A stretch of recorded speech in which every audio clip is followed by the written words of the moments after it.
I am going to record a video for you guys on how to bake your first loaf of sourdough. I've been baking for about 9 months now, so I still remember all the pain of getting going.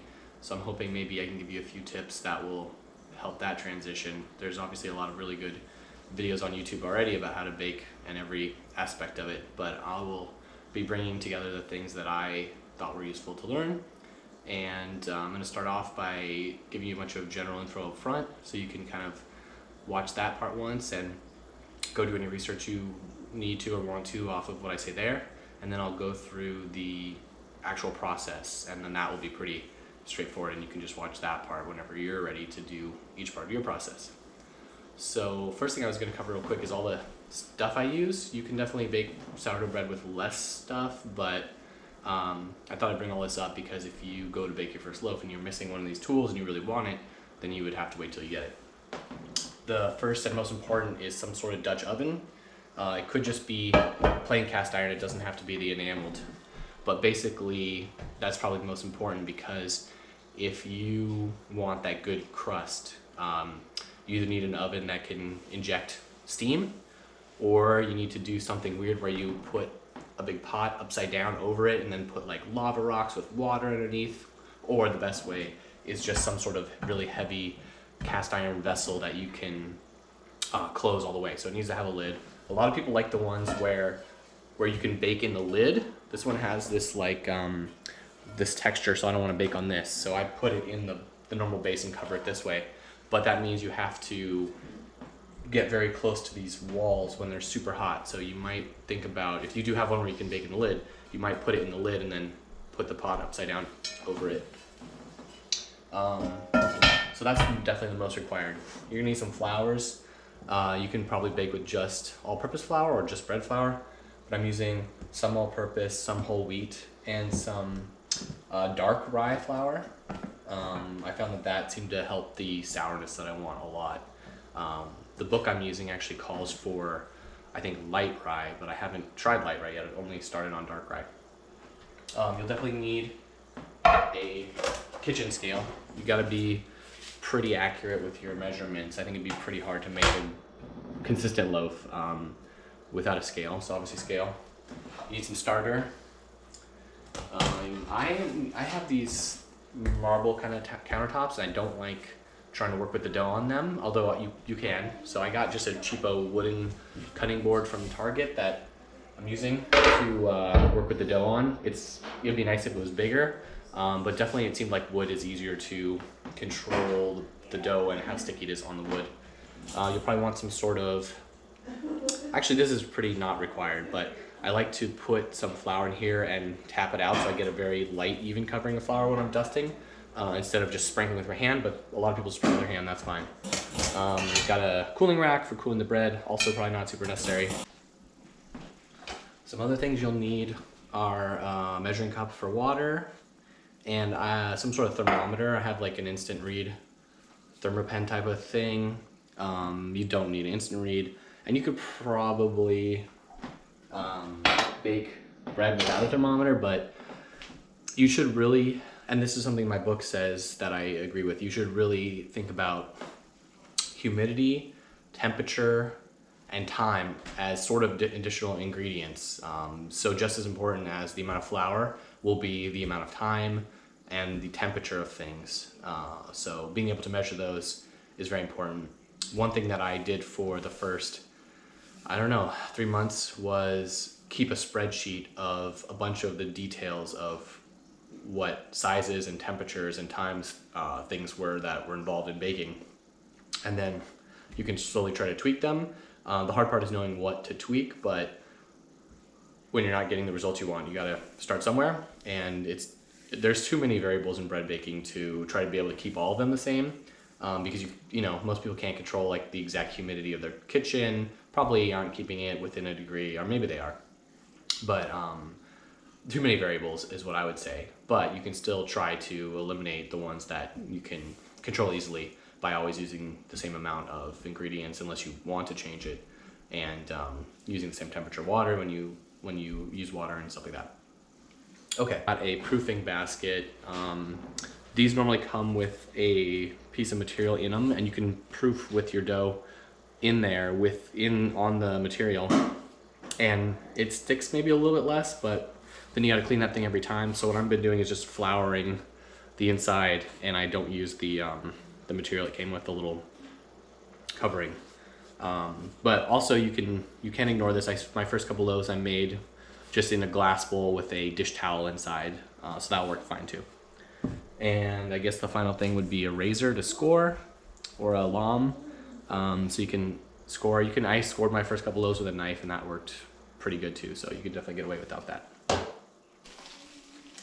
And you'll need pretty much, you can wrap in plastic wrap, but you'll want to put this in the fridge, probably overnight, and so you don't want all the moisture escaping. So what I do is I take the grocery store produce bags and I put one of those around it, but you can also just wrap it in a bunch of saran wrap or something. So that'll be fine. Okay, now that we've covered all of the tools I use, I guess let's talk about some other stuff. I'm not going to cover how to start your starter because you probably already are doing that, and you probably already have. I don't even remember. I just kept feeding it daily and waiting. And then my book that I was using, which I do recommend if you want to get a book. I think he said you could start baking within 2 weeks, and I did start baking as soon as I could, about 2 weeks in. And those loaves were pretty sad. They still were tasty.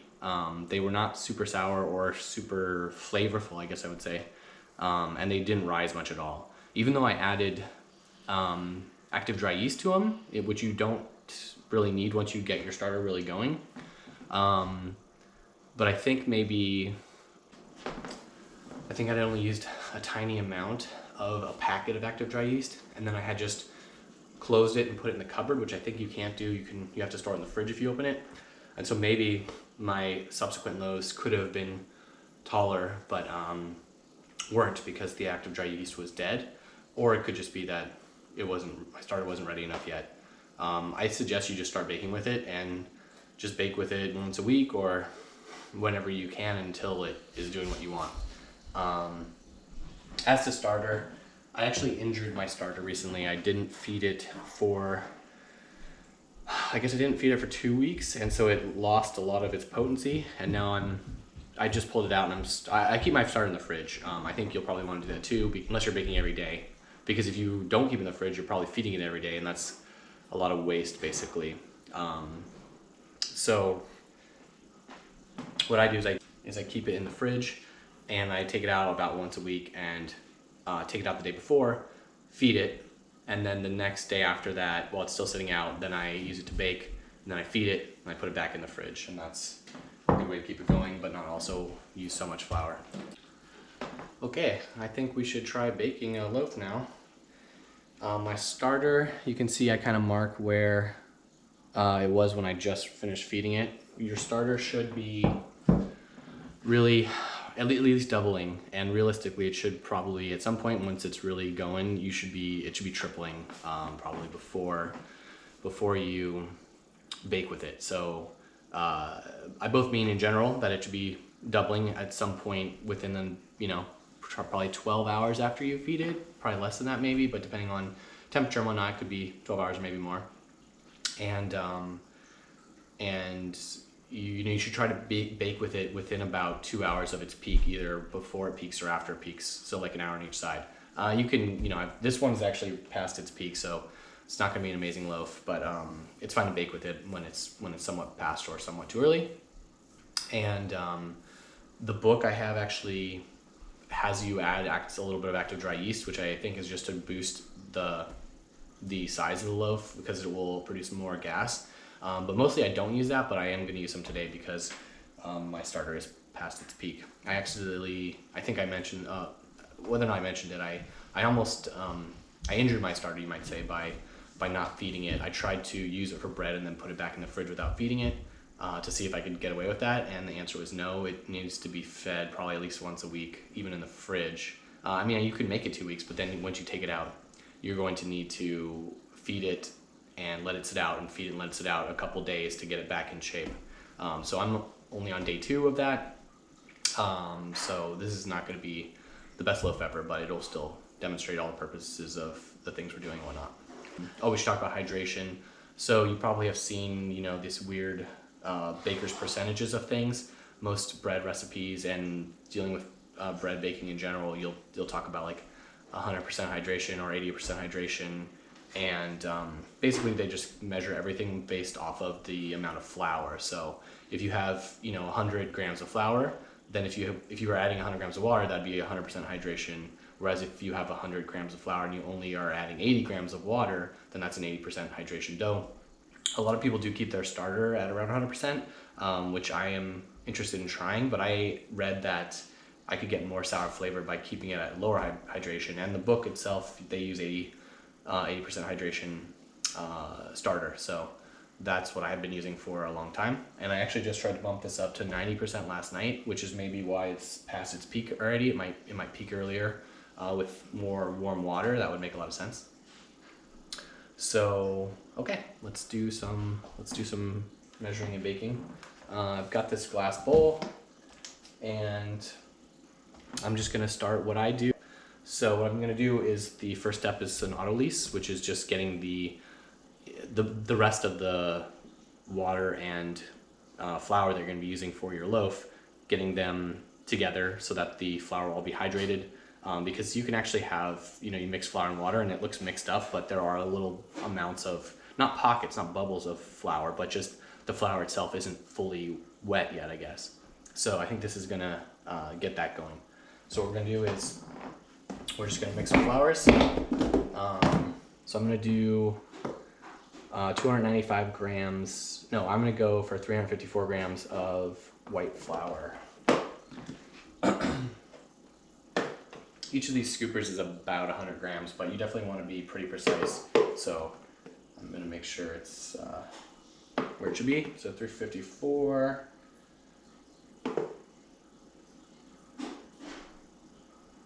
Okay, 354. Wheat flour, just a little tiny bit for this. So that'll be 36 grams. 36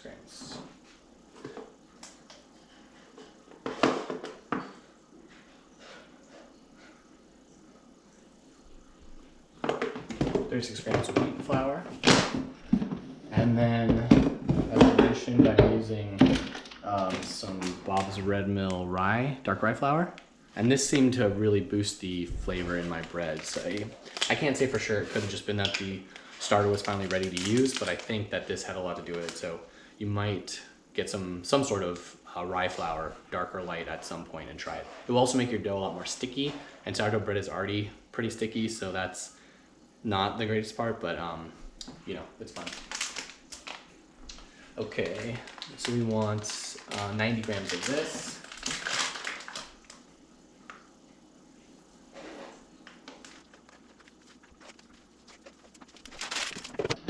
Okay, oh, one other thing that you're going to want that I mentioned before, I think you don't need it, but I use white rice flour mixed with AP flour for dusting. This is a lot finer than AP flour, and it makes things for rolling out and flouring your basket. It works a lot better than just AP flour for some reason. Okay, once you've got that, you want to mix your flour up a little bit in the bowl.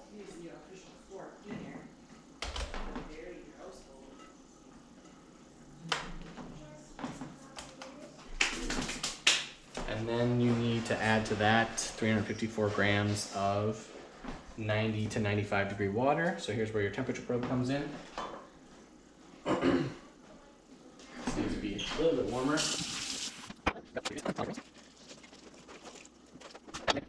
This one goes out to Andrew. I actually have to shave the hair off my knuckles. Well, I don't have to, but it makes mixing a lot easier because flour and water are strangely similar to cement once they dry.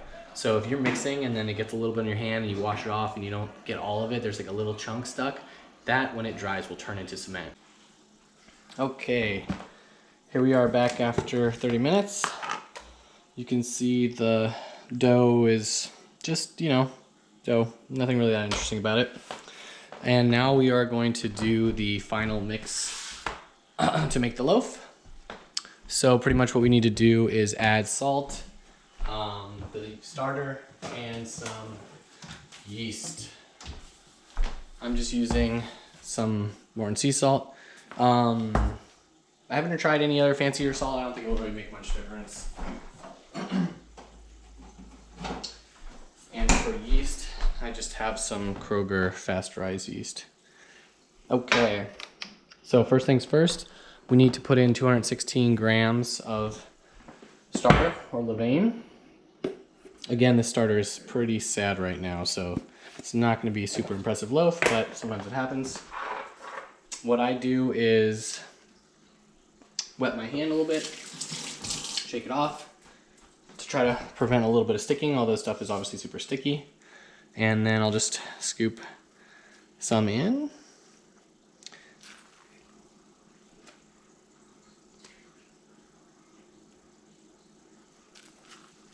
This will use up a good chunk of my starter, which will leave me just enough left to feed it again and put it back in the fridge. And I'll show you guys that process too when we get there, so you can see. I think you know how to speed your starter, but just in case, we'll go through that. So I am definitely going to feed this. So that's the mistake I made the other times. I tried to just put this back in the fridge without feeding it, and it did not seem to like that. Okay, about 11 grams of salt. Some people mix salt into the water that they feed, and they reserve some of the water to put that in later. I haven't tried that because I haven't felt like it was doing anything, but salt does inhibit activity and growth, so it is, I guess that's something to definitely keep in mind. You might want to try mixing your salt into your water and reserving a little bit of that water till this final mix time, and then sprinkling it in. Okay, 11 grams of salt. And then, see, about 3/4 of a teaspoon of yeast.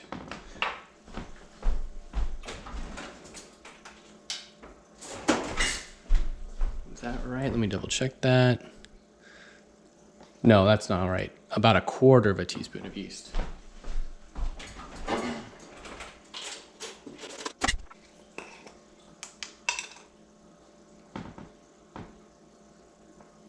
Okay, and this is probably the first thing we're gonna do that there is some technique to, so that, you know, this is the point of this video. I think everything we've done so far is pretty straightforward, and you wouldn't need a video to know how to do this. You would just need audio or directions. But this part is a little bit different. We got some really sticky dough, and we got some somewhat dry dough, and we need to incorporate them really good so that everything is mixed nice. So I'm gonna do what's called the pincher technique, which is supposed to simulate what like a commercial dough mixer would do. So you kind of get underneath, pull it over. We want to try to get everything kind of in the middle to a certain extent. I did not do a great job.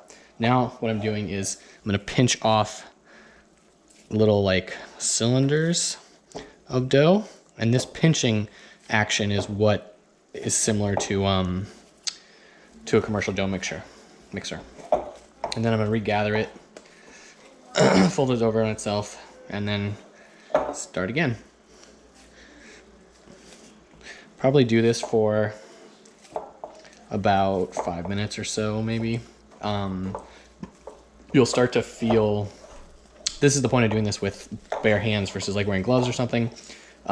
You'll start to feel, like right now I can feel some grittiness from the salt, I can feel the dry dough, and I can feel the super sticky wet starter. And I want everything to feel like the same before I'm done.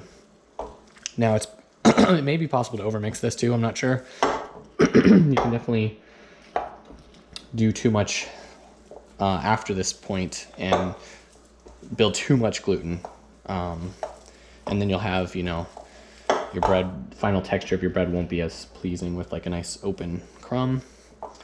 But definitely need to mix this really good.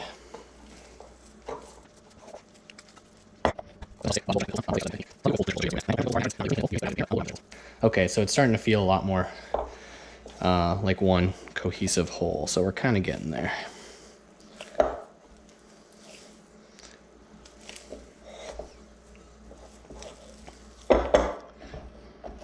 And this seems pretty wet to me, but I have seen starters where it's a much more wet at this, or dough mixes, final dough mixes where it's much more wet, and people are kind of just doing this slapping thing to mix it. But mine is not that wet, so I don't think that would work for me. And I do like this pinching technique. This book that I have is by a professional baker who has his own bakeries, a couple of them, but he spent a lot of time working on his recipes and his techniques for the home chef. So although this differs from a lot of what I see on YouTube, it seems to work good. I like it. I do still plan to do some experimenting.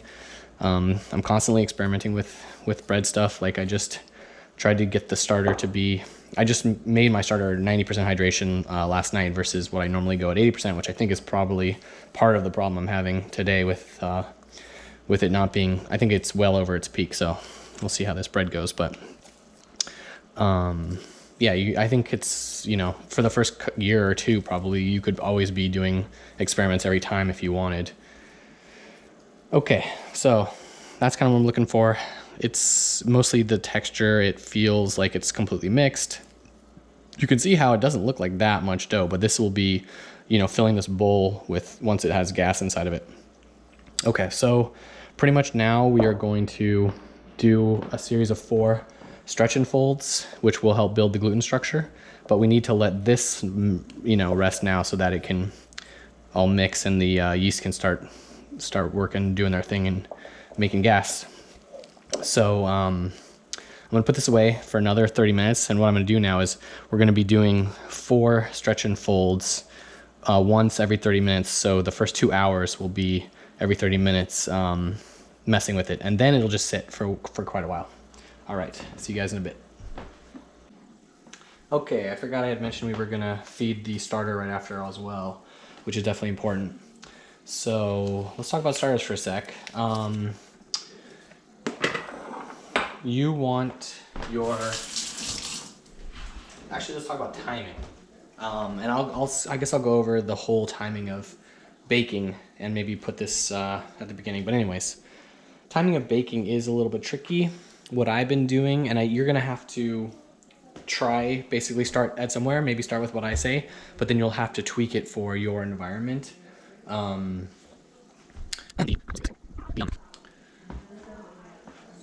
Okay, let's talk about starters and baking timing. It is a little bit tricky, and you just start somewhere, like start with a example schedule that I'll give you for me or from a book or from what somebody else says, but no schedule will probably be exact to your scenario because the schedule, as I mentioned, time is a big ingredient, a big factor, and the time basically is, you know, the time when your starter is at its peak and the time for your bread dough to also be at a good point before you shape it. So those 2 factors are going to be pretty big anchor points that you're gonna have to work around.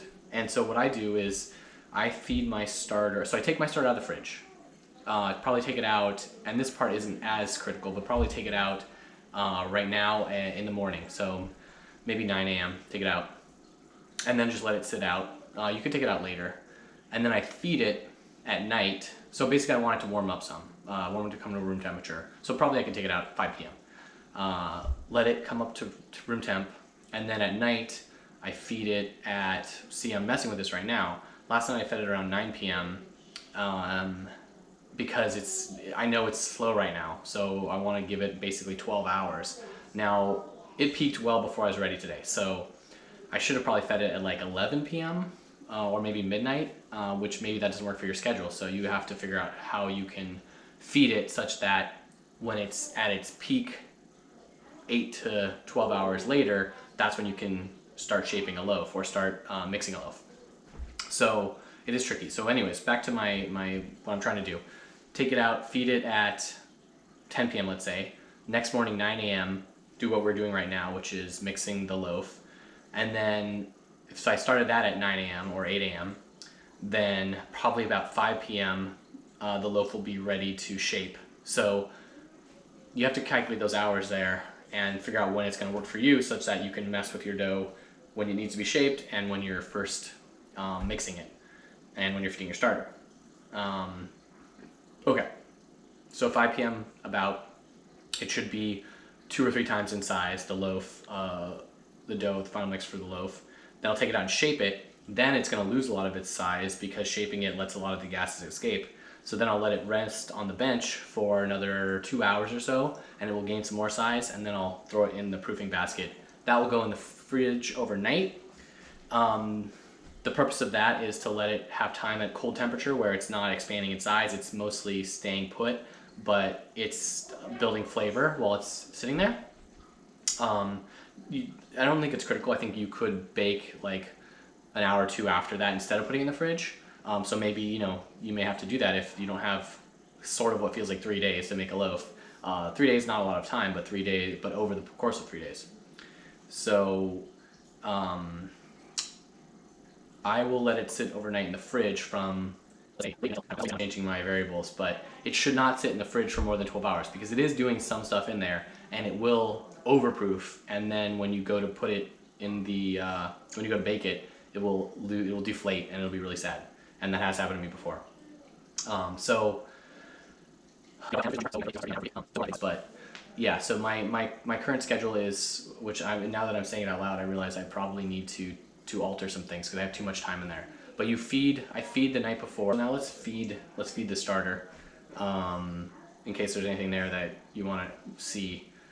Basically, I'm now super low on starter, and I just need to feed it again so that it's gonna sit in the fridge for a week and have food to eat, even though it's a really slow process. So it's equivalent to kind of 1 day. If I leave it out on the counter, I'd feed it today and then I feed again tomorrow. But I'm not baking again tomorrow, well, depending on how bad this loaf comes out. So I'm probably gonna put it in the fridge. I guess if this doesn't come out good, I'll repeat this in a couple days. So I'm gonna put this in the fridge. So I need to feed it right now. So let's see what that looks like. Yeah. So you only really need about 100 grams of starter for me, for what I'm doing, which is probably most of this.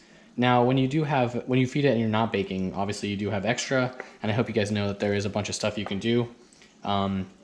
Anything that's as simple as, you can actually just take starter and pour it in a pan with oil, and probably salt it and put some garlic or something in it first and mix that around. But then you can just pour it in a pan with oil and fry it and make fry bread. And that's kind of tasty. I've been messing with that, but it's not been good enough to where I've done it regularly. You can also I've tried making pretzels. I've tried making wheat thins, basically.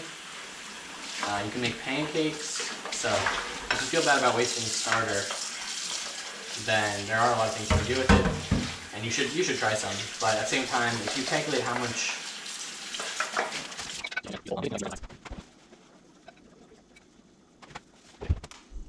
so I was doing 160 grams of water. This is 83-degree water. It should be between 80 and 85 for what I do. I was doing 160 grams for an 80% hydration, but now I'm going up to 180 grams for 90% hydration because I wanted to try that out.